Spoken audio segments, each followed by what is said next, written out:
दोस्तों जय मसीह। एक बार फिर से आपका स्वागत करते हैं अपने चैनल सकरा फाटक में। दोस्तों, क्या कभी ऐसा हुआ है आपके जीवन में कि आपने कोई गलत फैसला लिया हो और उस गलत फैसले के कारण आपके जीवन में मुसीबतें आ जाती है और आप मुसीबत में फंस जाते हैं।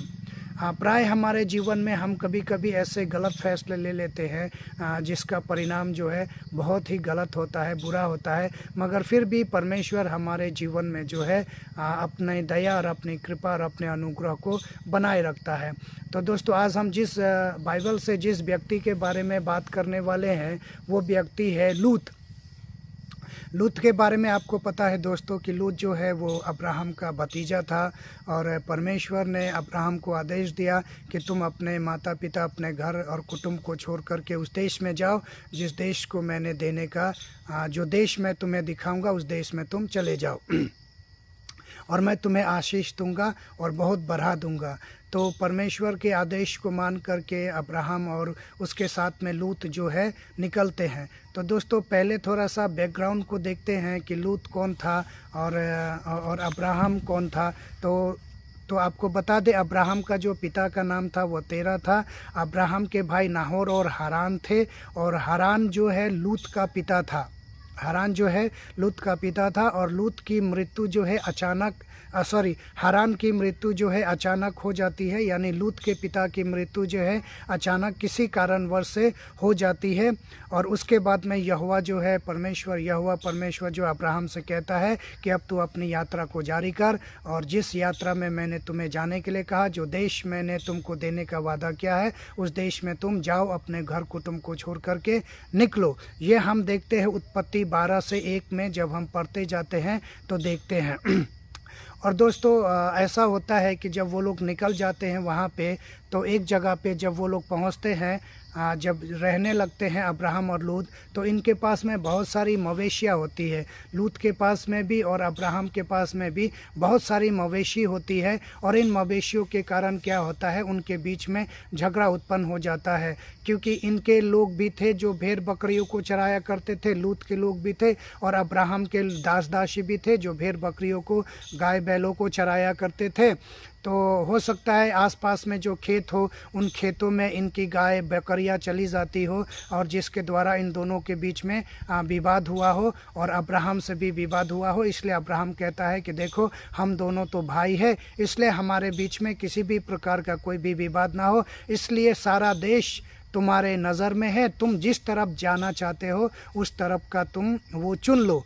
तो लूत जो है देखता है कि उधर यरदन नदी के तरफ में बहुत सारी तराइयाँ है, पानी की व्यवस्था भी है और बहुत सारी सुविधाएं वो देखता है, और उन सुविधाओं को देख करके उसके अंदर में लालच उत्पन्न होता है और गलत फैसला लेता है, और गलत फैसला ले करके वो कहता है कि मैं उस तरफ में जाऊंगा। तो अब्राहम जो है वहीं पे रह जाता है जहाँ पे वो था, और लूत जो है सदोम के देश में चला आता है जहाँ के लोग बहुत ही दुष्ट थे, उदंड थे। एक गलत फैसला के कारण देखिए क्या क्या लूत के जीवन में ये सारी समस्याएं आती है।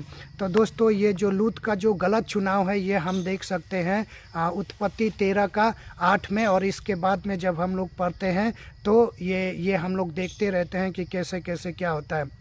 उसके बाद लूत जो है सदोम में चला जाता है, यह 13 का 12 में हम देखते हैं। और उसके बाद में लूत जो है मुसीबत में फंसता है। क्या होता है कि दूसरे राजा जो है सदोम और अमोरा, 5 राजा मिल करके सदोम और अमोरा के ऊपर में हमला कर देते हैं और वहाँ के सारी संपत्तियों को और लोगों को लूट करके बंधुआ बना करके ले जाते हैं, जिसमें लूत भी, अब्राहम का भतीजा जो है लूत भी होता है। पर किसी तरह एक आदमी उनके चुंगल से छूटता है और चुंगल से छूट करके अब्राहम को बताता है कि तुम्हारे भाई को कुछ लोग जो हैं बंधुआई बना करके ले जा रहे हैं।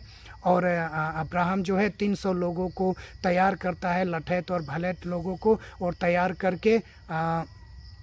तैयार करके उनसे लड़ने के लिए जाता है और लूत को वो छुरा करके वापस ले करके आता है। कुछ दिन बाद ऐसा होता है कि लूत जो है अपने घर के पास होगा या बाज़ार में जो है बैठा था, जहाँ से उसकी सीमा शुरू होती है सदोम की, वहाँ पे बैठा हुआ था। और ऐसा होता है कि दो लोग जो अपरिचित लोग जो हैं उस सीमा में आते हैं और उनको देख करके वो उनकी पहुनाई करने के लिए उनको अपने घर में ले जाता है। वो घर में हालांकि जाना नहीं चाहते, वो कहते हैं कि हम यहीं पे बाज़ार में ही सोएंगे, यहीं पे रहेंगे, इसी चौराहे में रहेंगे। मगर लूत जो है उनकी बहुत ही ज़्यादा उनसे रिक्वेस्ट करता है और उनको अपने घरों में लेकर के जाता है और उनकी पहुनाई करता है, उनको भोजन पानी का सारा व्यवस्था करता है, उनको पिलाता है। ये मामले में लूत जो है बहुत अच्छा था, क्योंकि जो आदर भाव जो करना चाहिए मेहमानों का, वो सारी खूबियाँ उसके अंदर में थी। और वहाँ पे जब ये लोग पहुँचते हैं, ये दोनों दूत स्वर्गदूत जो है जब वहाँ पे पहुँचते हैं तो वहाँ के लोग जो है बहुत ही उदंड होते हैं, जो समलैंगिक करते हैं, बलात्कार करते हैं, और भी बच्चों के साथ में बलात्कार करते, मूर्ति पूजा करते, और भी बहुत तरह का पाप किया करते थे सदोम और अमोरा के लोग दोस्तों। और जो है लूत के घर को चारों तरफ से वो लोग घेर लेते हैं और कहते हैं कि तुम्हारे घर में जो दो लोग आए हैं उनको बाहर निकालो, हम उनके साथ में समलैंगिकता करना चाहते हैं। मगर लूत जो है उनसे रिक्वेस्ट करता है कि देखो ऐसा मत करो, ये मेरे मेहमान है, तुमको मैं अपनी 2 बेटियां देता हूं जो अभी कुंवारी है, किसी का मुंह उन्होंने नहीं देखा है।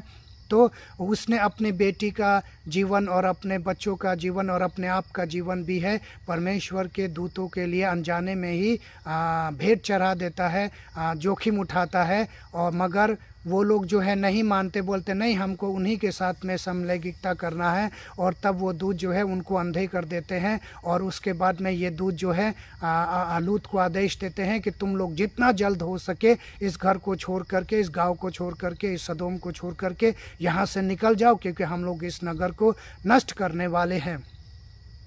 और ऐसा होता है कि लूत वहाँ से निकलना नहीं चाहता है। उसके जो दामाद होते हैं वो दामादों से वो बात कहता है, मगर वो लोग इस बात को मानते नहीं हैं। जैसा नूहा बहुत सारे लोगों से कहता है कि परमेश्वर जल प्रलय लाने वाला है, मगर कोई भी बात नहीं मानता है, उसी तरह लूत भी अपने घर वालों से कहता है, मगर कोई भी उसकी बातों को मानता नहीं है और वो लोग सुनते नहीं हैं। और बाद में स्वर्गदूत जो है ज़बरदस्त कर करके उनको खींच करके वहाँ से कुछ दूरी पर ले जाते हैं और वहाँ वो पहुँचना नहीं पहुँच पाता है। तो कहता है कि देखिए ये सामने जो पहाड़ है, इसी पहाड़ पे मुझे चले जाने दीजिए।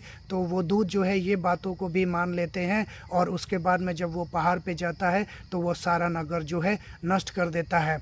तो दोस्तों ये कहानी हमको ये बताती है कि हमको कभी भी लालच में आ करके कोई भी ऐसा चुनाव नहीं करना चाहिए जो परमेश्वर के वचन के विरुद्ध में हो।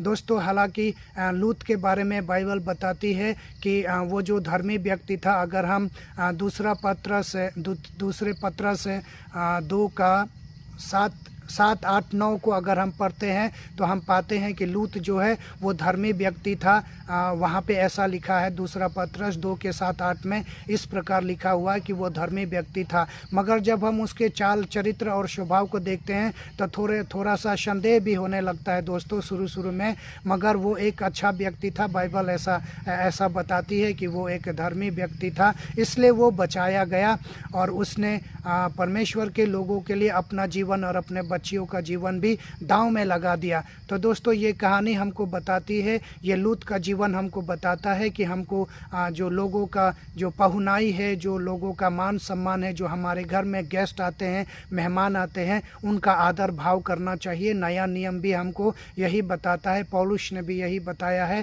कि अपने मेहमानों का आदर भाव करना चाहिए, क्योंकि अनजाने में ही हम लोग स्वर्गदूतों का मान सम्मान कर बैठते हैं जैसे लूत ने किया। तो दोस्तों ये कहानी हमको यही बताती है कि हमको परमेश्वर के साथ में अपना संबंध जो है सही बना करके रखना चाहिए। अगर हम अपना संबंध को सही बना करके रखते हैं तो परमेश्वर हजारों दुष्टों में से भी हमको बचा लेना जानता है। जैसे नूहा और नूहा के परिवार को उसने बचाया, और वैसे ही हमको भी बहुत सारे मुसीबतों से बचा सकता है। तो दोस्तों अगर आपने कभी भी कुछ भी ऐसा गलत चुनाव किया हो और और उसके वजह से आपको खामियाजा या कुछ नुकसान हुआ हो तो आप कमेंट में कृपया बताइए। ये मुझे बताने के लिए नहीं, पर परमेश्वर को बताने के लिए है, ताकि परमेश्वर आपका मान सम्मान करे, आपका आदर करे और आपको आगे बढ़ाए। तो दोस्तों, मेरा रिक्वेस्ट है कि अगर आपने ऐसा कोई फ़ैसला लिया तो इस फैसले को आप लोग कमेंट में लिखें, जिससे परमेश्वर को महिमा मिले। तो दोस्तों, मिलते हैं फिर किसी वीडियो में,